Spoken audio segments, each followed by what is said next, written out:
on me, lumawala ka. I know that you'll agree that it was meant, maybe you're even destiny, that there was this moment between you and me. Pakinggan mo naman ang sinasabi ko sa iyo, dahil there's laughter in the air. May pag-asa ba tayo? Whatever the outcome, I'm very true to my words. Tawa naman, frowning for the birds. Whoa, whoa, whoa, whoa. Alright.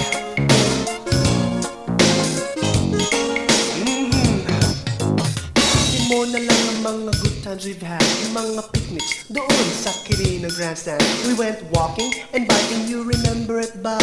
Palambing-lambing nga, may pakis-kis pa sa cheeks, sa eyes, sa forehead din.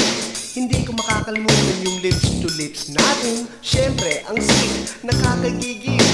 Killing to the bones nga ang aking nafe-feel. Oh, pwede ba pagbigyan mo pa? Wag mo naman mahirapan pa. Pwede ba pakinggan mo na?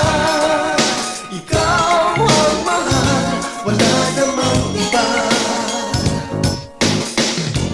Dati ay okay lang sa'yo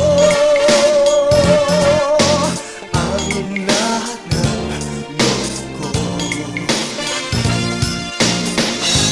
Di ko naisip na sawa ka na, at ako'y iiwan mo at di napansinin. Oh, pwede ba pagbigyan mo pa? Wag mo naman mahirapan pa.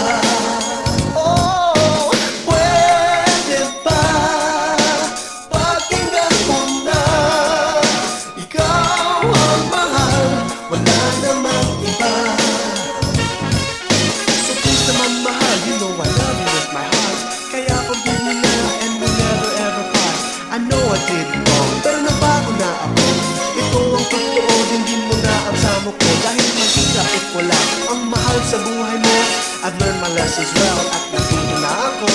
Whatever bitterness, we set aside na lang mahal.